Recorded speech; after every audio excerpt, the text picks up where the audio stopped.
At InDigital, we know that public safety professionals hold themselves to a high standard. In fact, standard doesn't do it justice.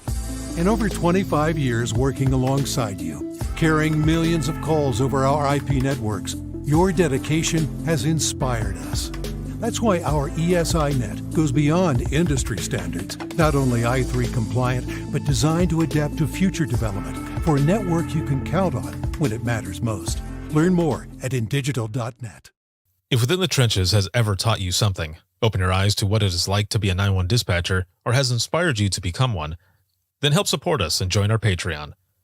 Get exclusive bonus content, one-of-a-kind swag, discounts on merchandise, ad-free early access to new episodes, and much more. To join, please visit patreon.com/WTT podcast. And if you're an industry partner, we have something for you as well. And now, for the show. This is Jordan, and you're listening to the Code 7 Podcast Network.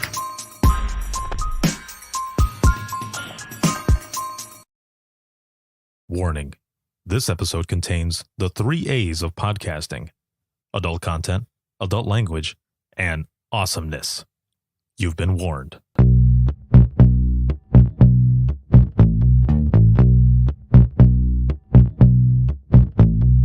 Welcome to Within the Trenches, true stories from the 911 dispatchers who live them.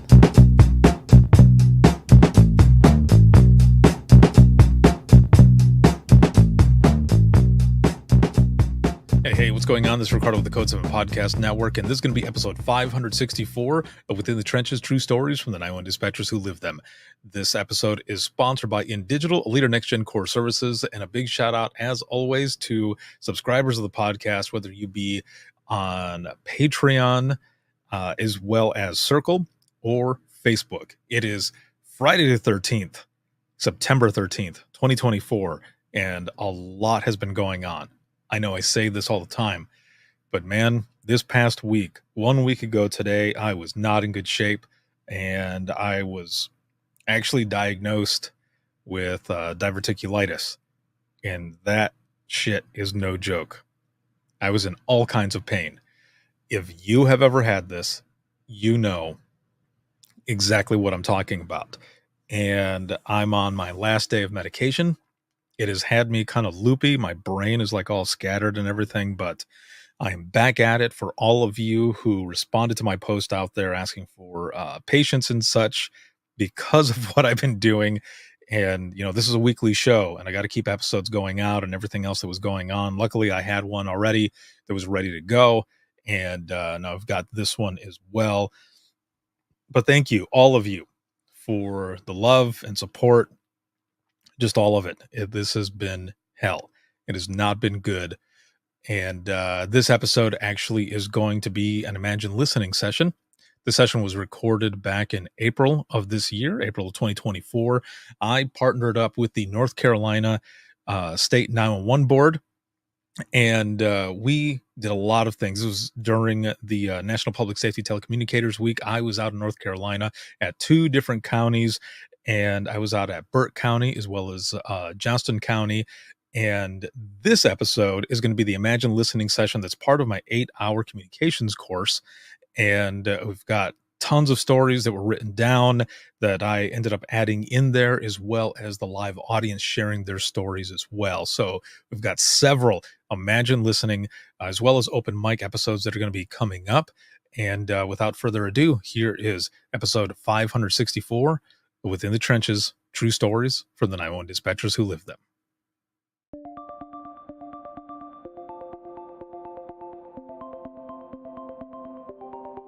Imagine watching your son take off on his four-wheeler. You've witnessed this many times. He rides, he has fun, and all is well. Now imagine you're 911, taking a call from frantic parents who have just found their son underneath his flipped four-wheeler. You listen to the parents as they scream while they remove it off his body.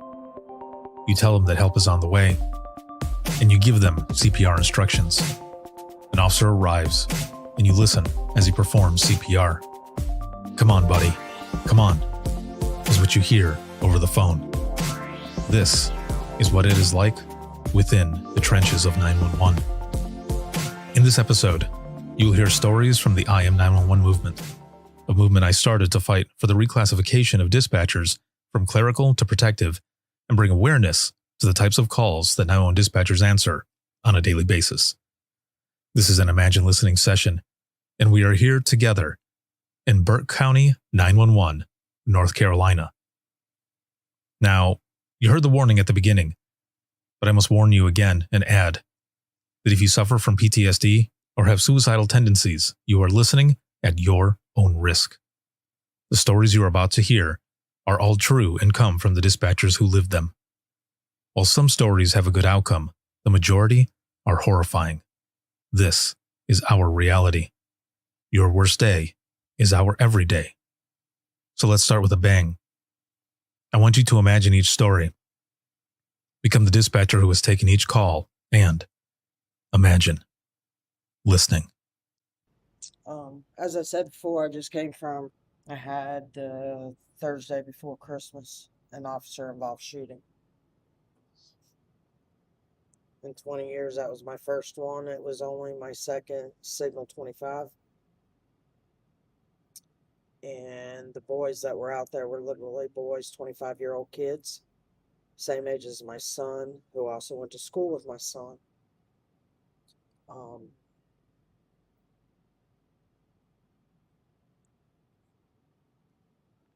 I had just worked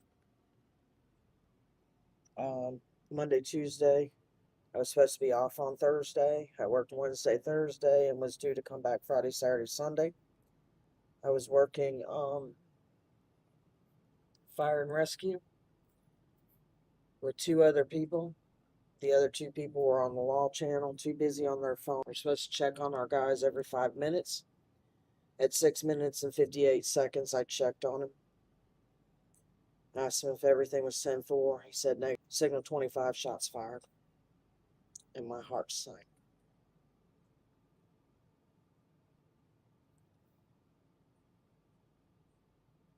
At that point in time, I didn't know who had been shot. I had two guys on scene.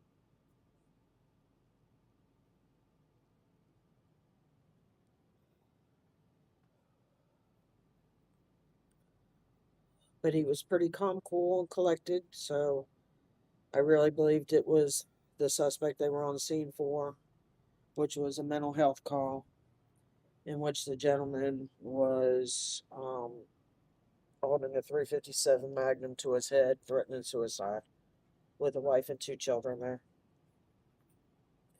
History of PTSD, ex-military, not on his medication, and been drinking. We had just dealt with the same caller 2 days prior on my rotation.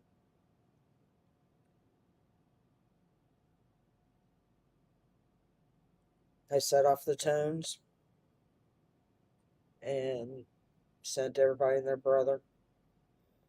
One of the other people in the room, which is only had 9 months experience.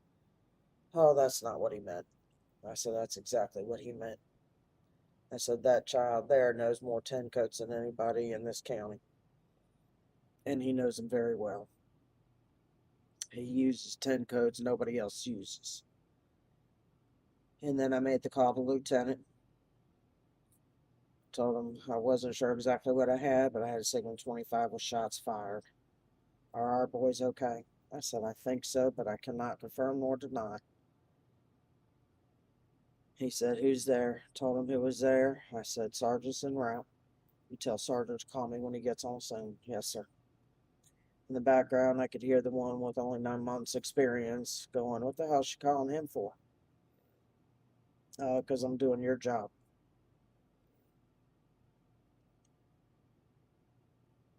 Got EMS going, got everybody going. In the meantime, I'm dealing with them, cutting up, carrying on. Everything's a joke. Nothing was a joke. You couldn't get more serious than that moment right there.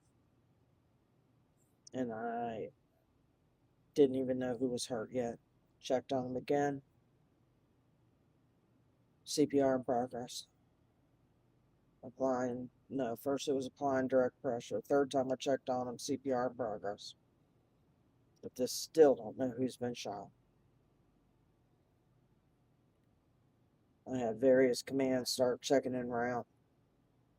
More smart ass comments. Oh, he always goes to calls. No, he's in charge of investigations. He doesn't go to calls. EMS got on the scene, pronounced him deceased. It wasn't until probably another 45 minutes before I found out who had actually been shot. Thank God it was not one of ours. But I knew that boy's life was forever changed. And I finally said, I gotta step out.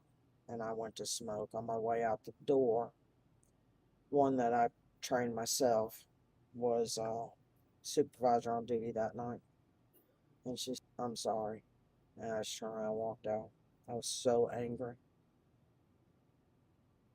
At that moment in time, I also got a text message from a group called Big and Small Peer Support, which is made up of paramedics, law enforcement. And it was something that wonderful they started in our county for just minutes, just like that. And she happened to be on duty. And she said, I just heard EMS.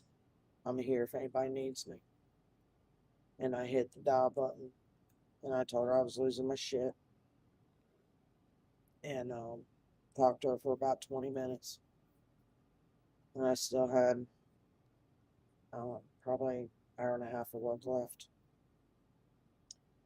I went home. I was due to come back in that night for my regular rotation. Sometime during the day, I ended up with a text message telling me that the one that I'd covered for that was out sick would be working that night.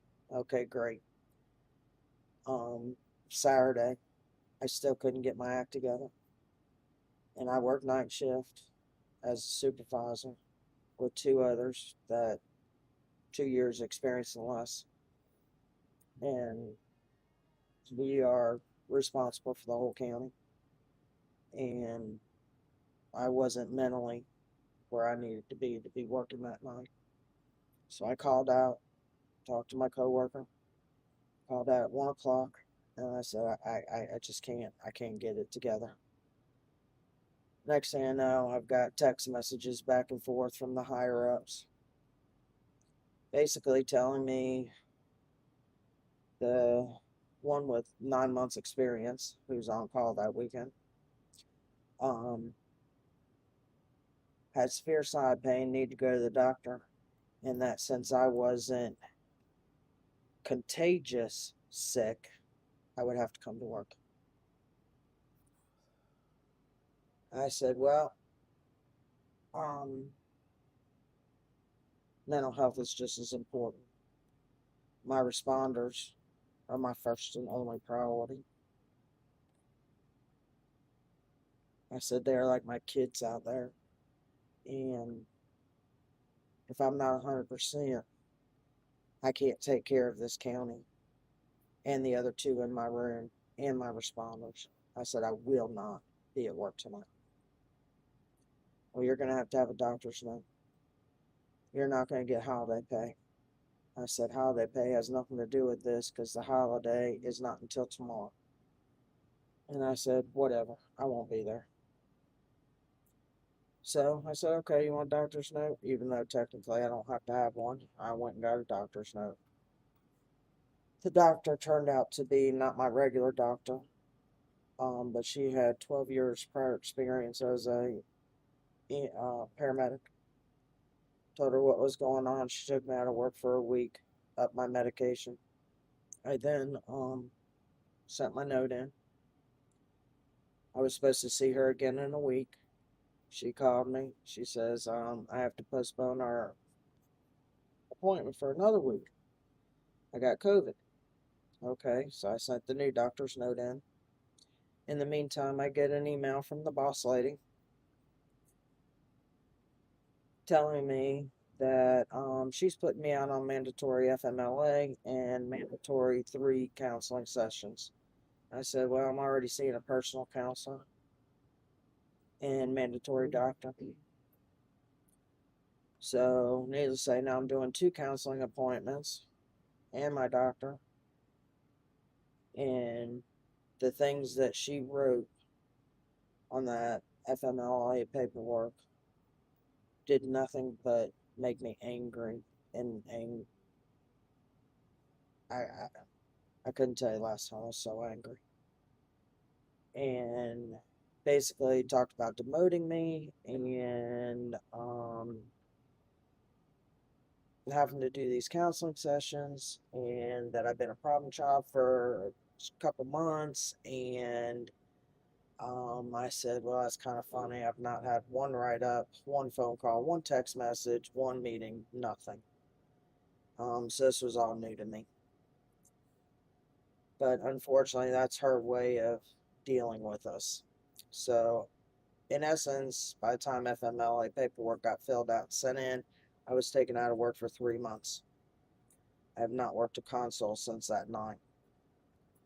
One of my best friends who's now retired that I worked with for 20 years.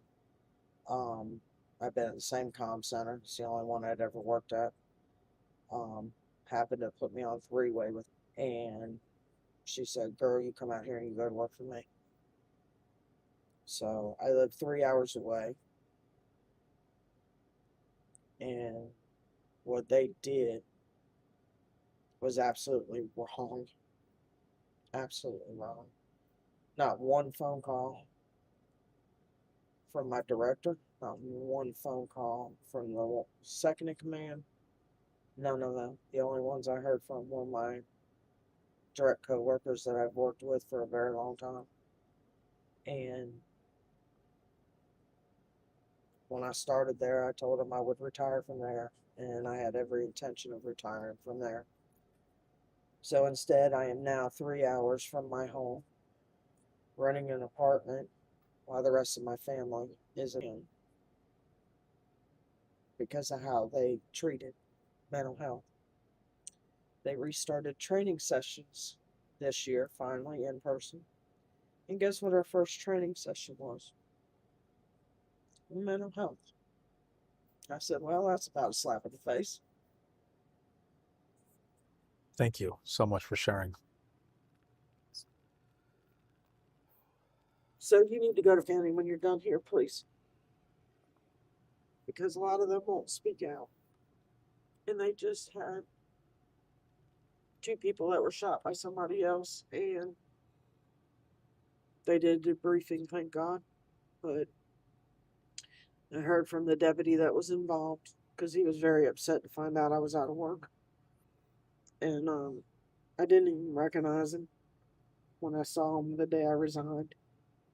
And I went over to the sheriff's office. It's right across the parking lot, and said goodbye to some friends and old folks. And there was this young man standing in front of me, and he looked at me and he said, you don't know who I am, do you? And I said, oh God, please tell me you're not who I think you might be. He said, it's me. We hugged and we cried. And all the boy does is keep apologizing for not talking on the radio so I would know who was okay.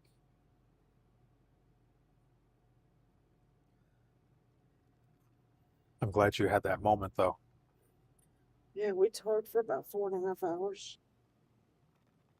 The first story I'm going to tell is from my first agency.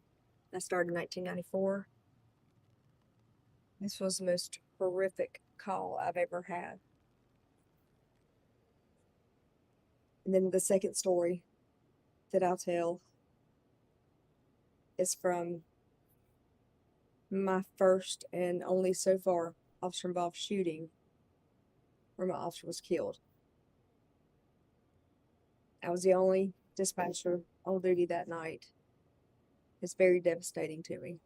And I carry his picture and his band with me. And that's how I remember him every single day and honor him.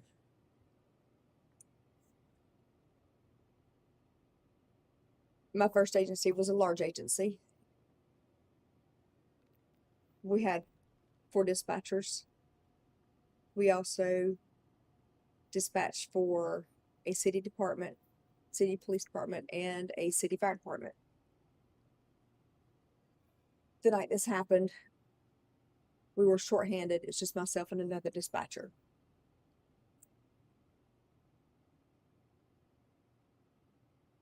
We were moderately busy, and it was during the weeknights, and 911 rang. I picked up the phone, and all I could hear was kind of a weird breathing, almost like an agonal breathing, and a very low moan, and a man yelling every curse word, every obscene word about a female he could possibly come up with.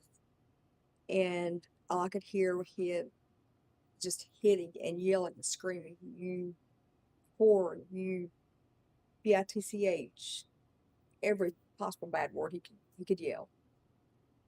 And I was like, "Ma'am, are you there? Can you hear me? Are you there? Can you hear me? Is this your address?" She never responded to me. I had my entire shift there because she never responded. I kept hearing that agonal breathing. So I had the entire shift there, had EMS staging. Sergeant was going. When they got there, nobody was there.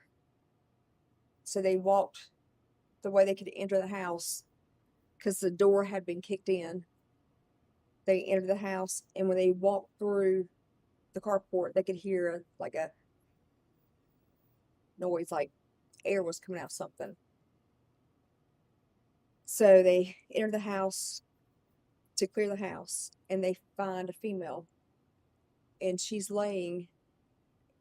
There's a wall when you enter the house, and it splits the house. One goes towards the kitchen, and one goes towards the formal, like, dining room. And they couldn't tell she was a female, except for she had a bat inserted into her, a baseball bat. They cleared the house. No one was there. There's a telephone laying by her body, and it was an open telephone. And that's one of the last things that he beat her with, other than the bat. So they called in, they cleared the house, let me know that it's 10-4 for EMS to come in. Her heart was still beating. Her head was pretty much flat, brain matter everywhere. He had broken into her house. He was her ex-boyfriend. Her husband had passed away in a boating accident. He worked for a very large company, and he had died drowning. He didn't know how to swim, and they were out boating, and he died drowning. So she inherited a lot of money. They had an 18-year-old daughter, and she worked at a steakhouse that was very popular and still is in this city. This was Christmas night, and he'd been down to the steakhouse, had been drinking, and told her that because her mom broke up with him, she found out that he was embezzling money from her accounts, because he's the one that set all the financial stuff for her. And when she found out he was embezzling from her, she broke up with him. He'd been in her house earlier that day, and she called 911. And that's the last call she made on her phone. And going back and looking through the call logs to see why her number called 911, then that's when we found it. And that was the whole story was kind of written in there in the narrative.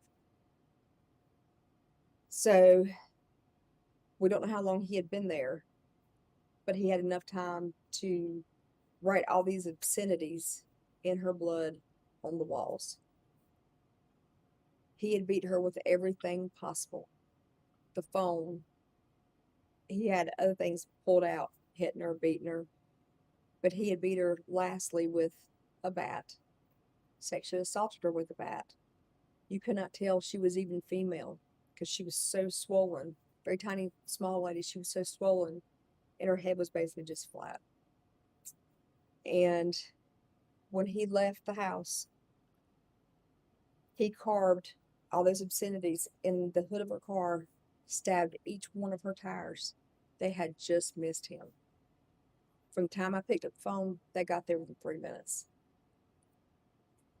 So, obviously wanted to catch him. They knew his name. He called the next day. This is all over the news. He called the next day to the bank, his bank, to try to stop payment on check. And the teller said she knew the name. And she said, "Sir, I'm sorry, our head teller has to make that authorization. She's at lunch. May I get your name and phone number so I can have her to call you back so we can get that authorization for you?" And she thought very well on her feet. So they called us, and our SWAT team, our detectives, went out to, because he was in a different state, which was a neighboring state, just 15 minutes down the road. And they made contact with that agency, their SWAT team, and waited till dark, went down there. He gave no problems at all.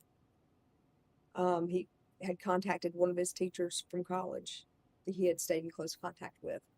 And he went down there and he was trying to talk me into, say, "Hey, let's take you on down there, and you need to give up. You need to turn yourself in." So when they came, the teacher turned out all the lights, outside lights, because it was like in the middle of like 5 acres, and it was a long drive up. So they weren't going to put their cars anywhere near it, so they wouldn't know that they were coming. He wouldn't know they were coming. So they snuck up, and when they knew that they were out there, the teacher turned out, or the professor turned out all the lights, and he walked out there with them. The guy had his hands up. They towed his car. His car was there. They towed his car. All his bloody clothes, everything was there. He didn't have, give any problems, turned around, put his hands up, hands back so they can handcuff him. So all the evidence was in his car. He confessed to everything.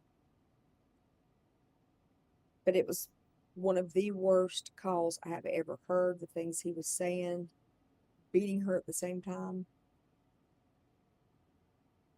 And back then, in the early 90s, there was no peer support groups. There was nobody to talk to except for the other dispatcher I spoke with, because at that point in time, that wasn't very predominant. You okay? Yeah. Anything? Nope. Kind of thing, because it just wasn't thought of back then. So once it came to trial, his brother is an attorney, and had a nice large team for him. I was subpoenaed because I listened to him beat her to death over the phone. And he got to pick. They told me, to disregard my subpoena, because he took a deal, and he got life in prison without eligibility for probation at all. But he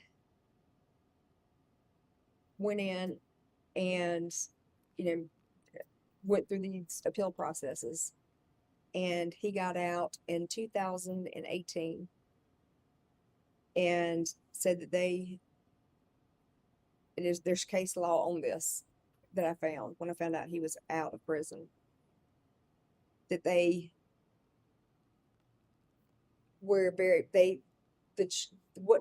what his sentence was too harsh for the things done, the things for what was done. And it's when you read case law, and I'll write it down for everybody. It is amazing. And when it talks about the dispatcher heard this, this, and this, and this, basically it's legal mumbo jumbo, and his brother has a hand in all of it and got him out of prison. Just 25 years later, after he brutally mutilated this woman in cold blood. Malice, forethought, because he talked to her daughter, and told her he was going to do it.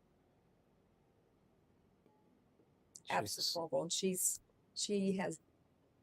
was parentless at 18 years old. Makes me sick. Thank you. And when you try to go home at night and lay down and try not to see that, because basically my supervisors, after everything was cleared, they wanted me to see what I was going to be talking about. What I heard.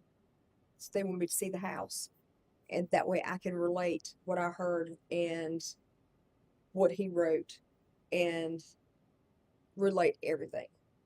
So, and then, That was the wisest choice. well, it actually didn't help.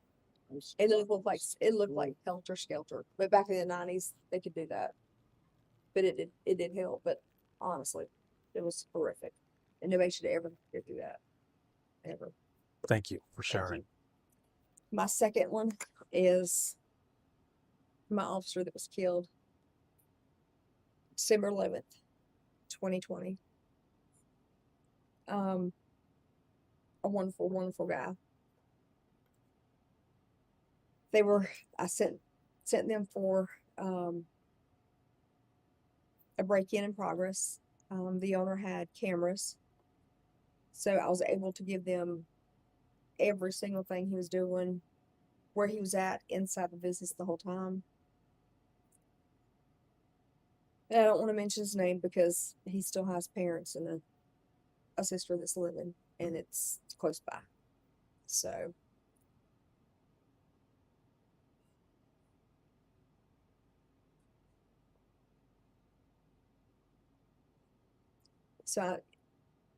I dispatched them, let them know what I had, and they were all right there. And the sergeant had gone home because he had K9 training, and one had court. And they parked their cars far, far away, so the guy wouldn't see them. And he was in there. He was, took the till, the money. The owners tell me exactly where he was at. I said, does he have a weapon? Can you see a weapon, a gun, knife, anything on him? And he's like, he's wearing a big, large coat, either camo or tan colored. I cannot see anything under it because it's big and bulky. So I'm relaying all this to the three officers. So I don't know if he has a weapon. And so I let him know which way he's going. He's going to exit from this area. And so there was one officer in that area where he exited, and the two others, came around and flanked him. They heard the officer give him verbal commands, and he went down like he was going to, comply. And he swung around in one swift move and pulled a gun out, and they all were right there together. And he shot multiple times, and he hit my officer twice. And so my corporal said, "Shots fired, officer down, officer down." So I called. I said, I called, and called it. I just asked, which officer. So when I called my admin, really quick, let them know who it is, because they're going to be asking. And so called a good friend of mine that I work with, and She has paramedics there, all 3 officers on board and at the hospital within 9 minutes. Every on ramp, exit ramp blocked off, sea of blue all the way down, and escorted them. So from the time of the call, time he was shot, 9 minutes to the hospital. So I'm thinking, okay, this is good. Because I asked him, I said, can you advise? And he said, unconscious, not quite alert, but breathing. So I thought, okay, he's gonna be okay. He's gonna be okay. And they got him to the hospital. Had been called, and people called in to come in. And of course, the SBI wanted me to stay. So, because I'd been through 3 officer involved shootings prior at my first agency, and no officers hurt, thank goodness. And so I ended up staying, and they actually didn't need me because they had everything right there with the reporter. So I have a daughter who was a flight nurse, and her supervisor saw it on TV, and I have a daughter that's also a paramedic. And so they both met me at the hospital. Their supervisors let them off, and when I got to the hospital, he had just passed away. And I had no clue how bad the injuries were or exactly where he was shot, and I lost it. I absolutely just lost it. His mother was on vacation at the beach, and they were flying her home, and she sat down waiting after they deplaned. They were waiting for their luggage, and she never saw. It was plastered all over the news, but they didn't have his name. And thank goodness, she said, I'd never looked at one of the TV screens at all. She just knew that he'd gotten her to work, but nothing was told any further to her than that. And I think that helped her. I really did. Not knowing before she Right. they picked her up.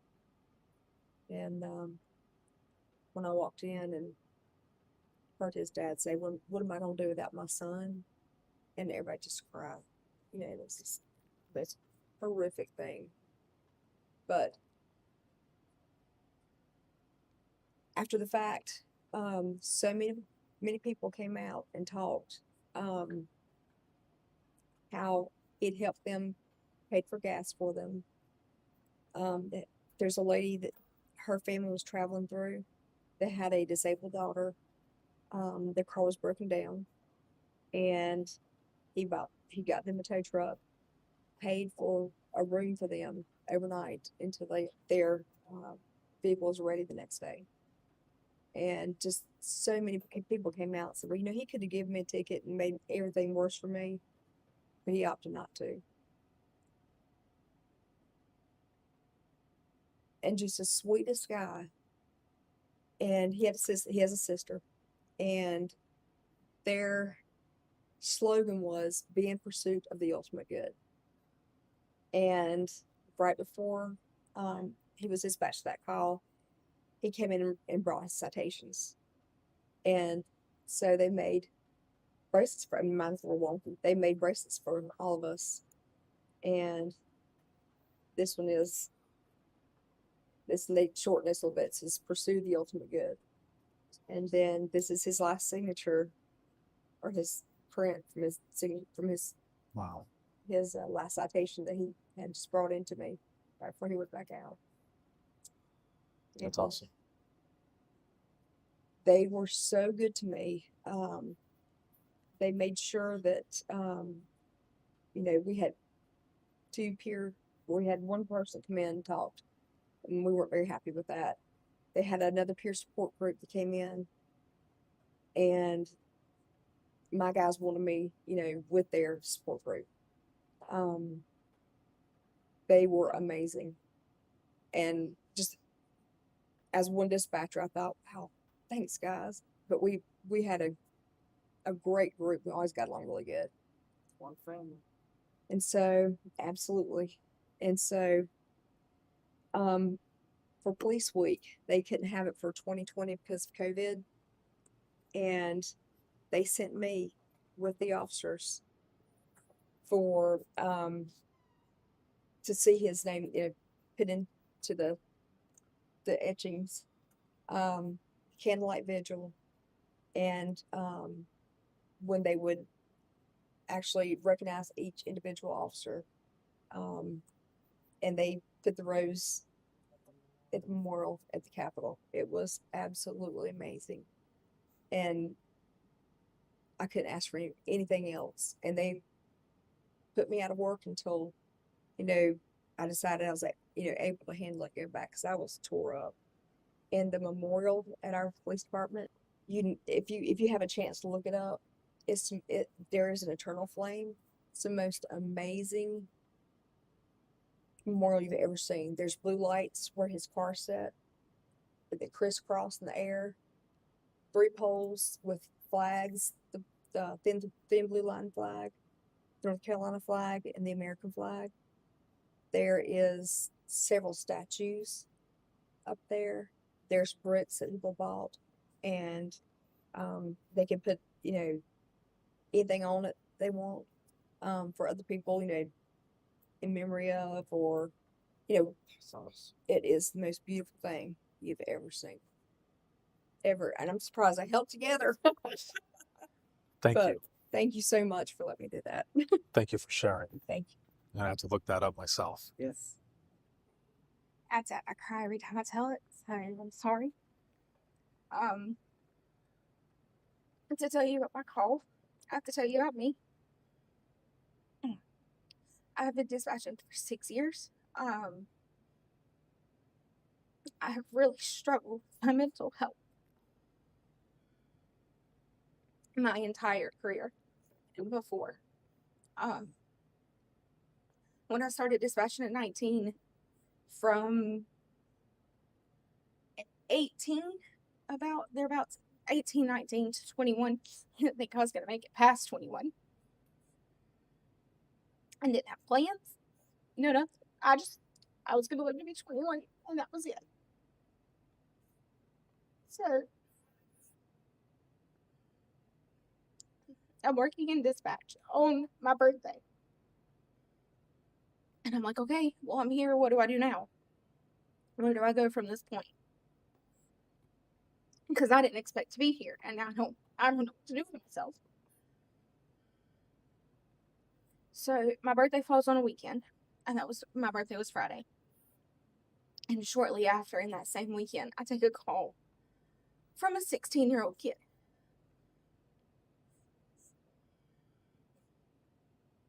And he is sitting in his backyard. He's home by himself. And he's sitting in the backyard with a gun. And he's just crying and crying to me because he doesn't want to live anymore. And I'm sitting here, and I know exactly what that feels like because I'm right in that same spot. And me and this kid talk for quite a long time. The county I was working in, it's a very rural county. It's not something you get police to anywhere in 2-3 minutes. We're talking like a 10-15 minute response, even running lights and sirens. It's just that big, and they're that understaffed. So I'm talking to the 16-year-old kid, and we talk about being human, and I have to, in that moment, to relate to him, to get him to talk to me. And he tells me what he's going through. He tells me that nobody cares about him, and that he feels like he's got nobody.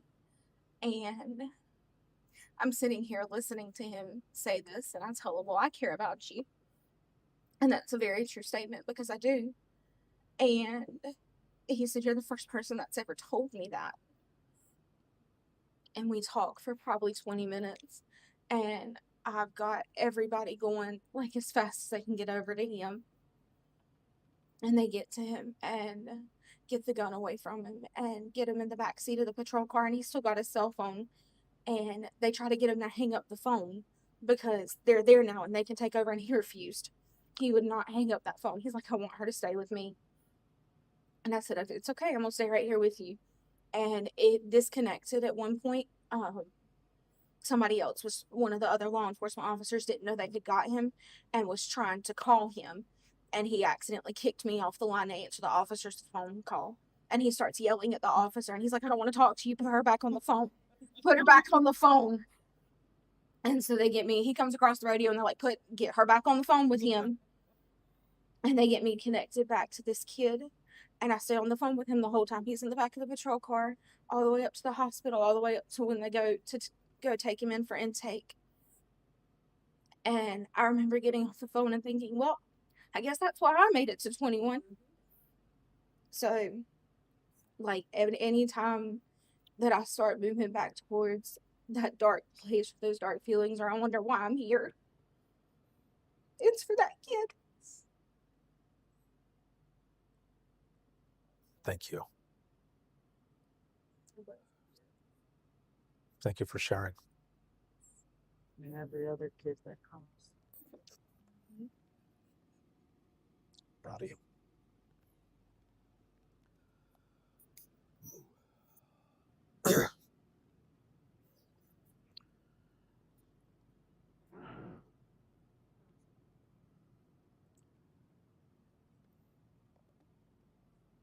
I'm a firm believer that there's some calls that we take that are meant for us because of some sort of experience, something that we've lived through that allows us to connect that much more with that caller. It's not to say that any of our partners would not do a good job. They probably do a great job. But that type of connection wouldn't be there. And it just helps us in those split seconds to have a deeper connection with that person, just like your caller who did not want to let go with you. You were the first person who told them that you cared.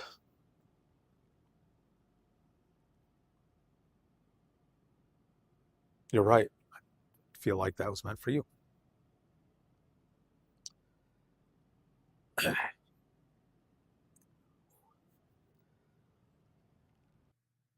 May 29th, 2016 was just another night shift like any other.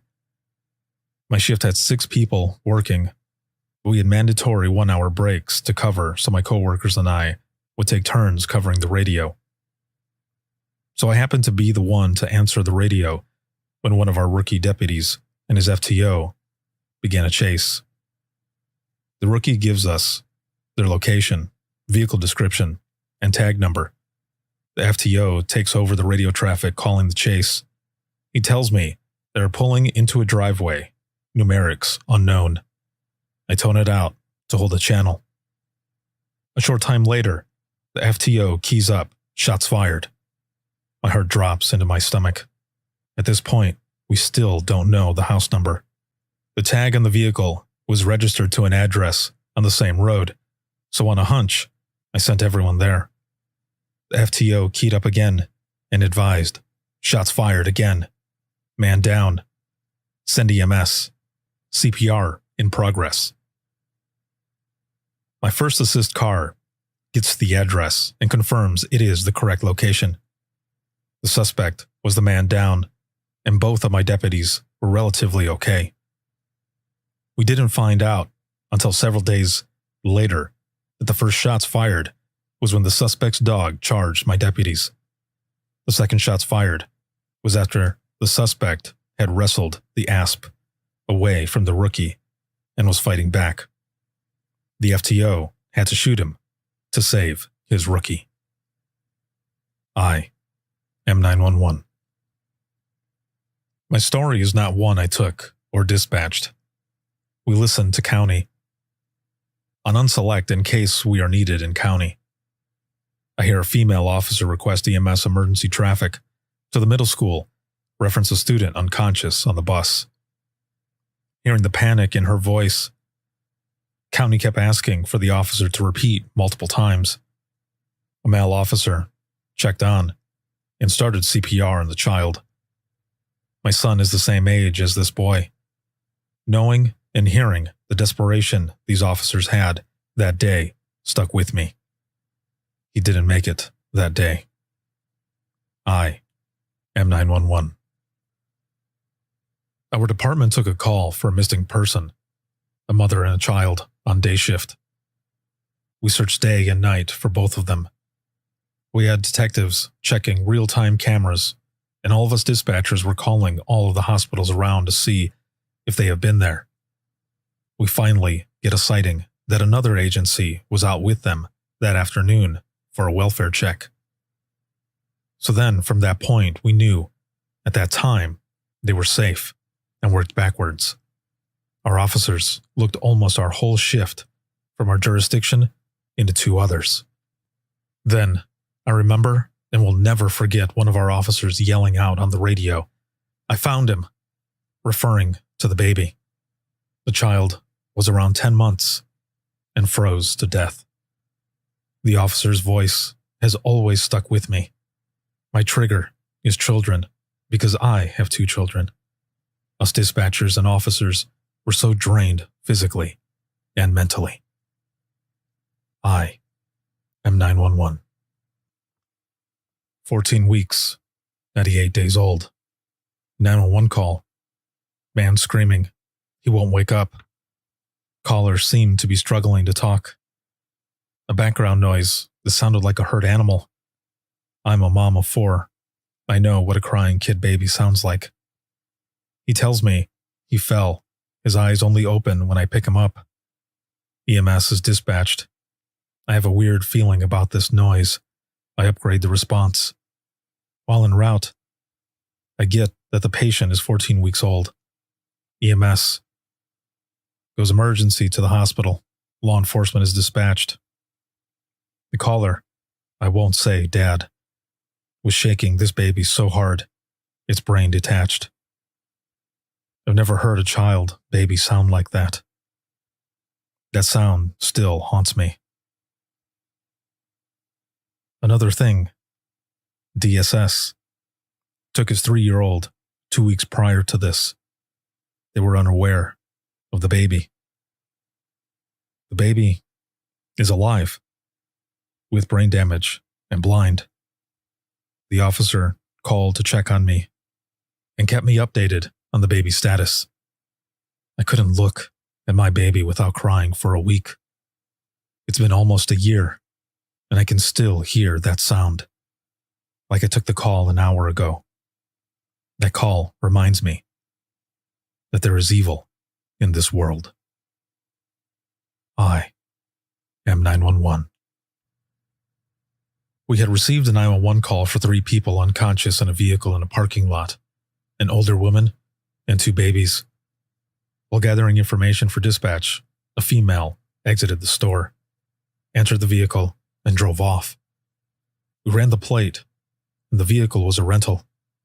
I contacted the rental company, who would only provide me with the address to who it was rented to. When personnel arrived, the female was carrying an unconscious 1-year-old back and forth, taking shopping bags in the house. Personnel found an elderly female and a 3-year-old still in the car.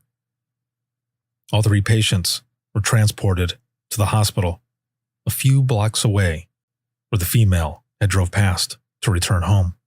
The 1 and 3-year-old were flown to a trauma center.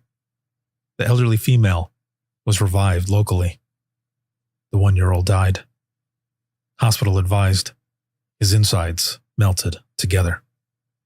The 3-year-old was able to survive. The female had left the babies and the elderly woman in the hot car while she shoplifted at 2 stores. The investigation led to interior of the vehicle over 110 degrees. The female was found guilty of involuntary manslaughter. I am 911. My partner and I received a domestic call which my partner Mo answered. About 15 to 20 seconds into her call, my semi-passive listening was snapped when Mo sternly asked, "Does he have the gun in his hand now?" I clicked on the call to listen and motioned to Mo to let her know I was doing so. I wanted her to concentrate on listening and I would give the call out. I proceeded to give the domestic out on the air when I heard a child in the background yelling and screaming, saying, "Don't, Daddy, I love you." The caller was the daughter of the subject with the gun.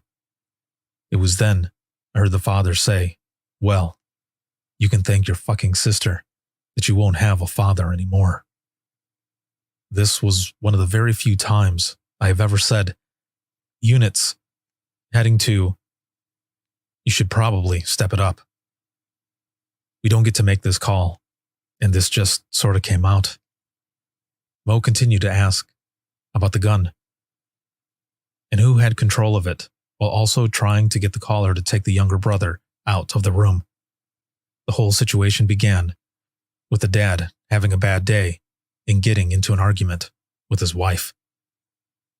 Our first units arrived 1 minute and 36 seconds into the call.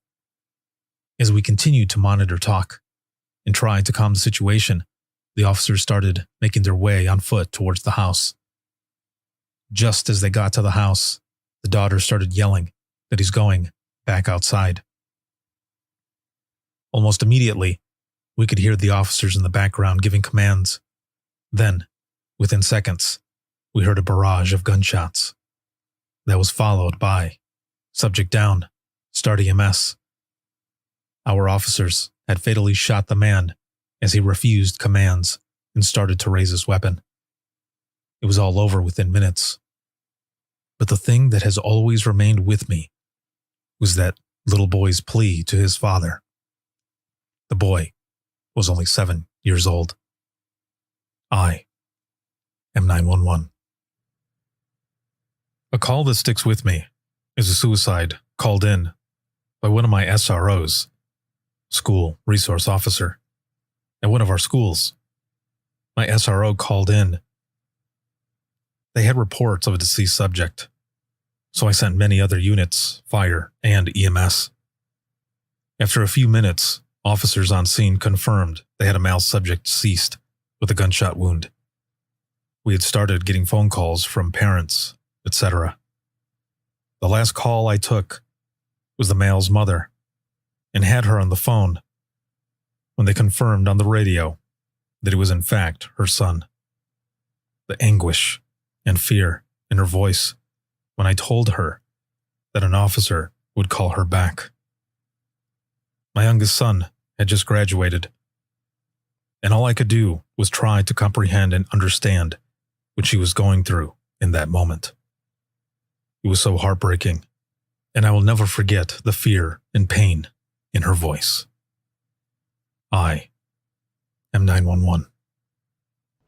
I've had a lot of calls I've taken in my career, but February 20, 2023, I answered a routine 911 call. Saw it was plotting at an address that I knew really well. My caller, very familiar with where I worked, being family, they screamed, "Tyler, he's not breathing." The call was my Aunt Tammy saying that my Uncle Johnny had stopped breathing that morning. I put my personal emotions to the side, giving my Aunt Tammy CPR instructions and hearing her struggle to get him into the floor. I was able to talk her through CPR for several minutes until my cousin Eric could get there and take over. My Uncle Johnny lost his life that day due to a massive heart attack. I always feared getting that call from family, getting that call from a loved one, especially when somebody in cardiac arrest. But now looking back, I would not have traded. I wouldn't trade that for anything. That emotional connection that I experienced with them that day, and Tammy. I wouldn't have wanted to speak with anybody else. I'd always feared that, and after it occurred, I don't know what it is. It's just the emotions feel. Yeah. Can't replace that. Thank you so much for sharing that. I know sometimes it might not feel like, what's the point or whichever. But this is good to be able to get this out, especially in a room, again, with people who know what it's like to feel comfortable, to be in a safe place, to share these. Because others will hear, they will learn, they will understand,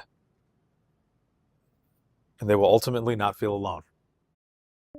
Welcome back, and there you have it. That was a powerful Imagine Listening session, once again, out there at Burke County 911 in North Carolina, and a big shout out to all of you who were there, those who were part of it, and even if you didn't share a story, man, that is okay, because you were there in support of each other. So thank you so very much. Plus, a lot of you actually wrote down stories that are in the episode as well. But again, shout out to everybody who was there. Shout out to the North Carolina State 911 board. And it was just an honor to be there with all of you. Especially, it was the week before National Public Safety Telecommunicators Week. That's what we were doing all of this for. And I believe we're working on doing it again for 2025. So I'm very excited for that. And we've got several episodes coming up. And we've got not just Burke County, but as I mentioned, Johnson County as well. We've got those that are going to be coming up as well. And just, again, for all of you who are there, thank you. This broadcast has been sponsored by InDigital, a leader in next-gen core services. Shout out to subscribers of the podcast. And if you want to become a subscriber of the podcast, or if you ever want to be a guest on the show, you can simply email us, and that's going to be wttpodcast@gmail.com. Once again, that is wttpodcast@gmail.com. The easiest way to do all of this is to simply go to linkswith2eyes.co/WTT podcast. Once again, that's linkswith2eyes.co/WTT podcast, and you'll find everything there. Email where to listen to the latest episode, where you can order now.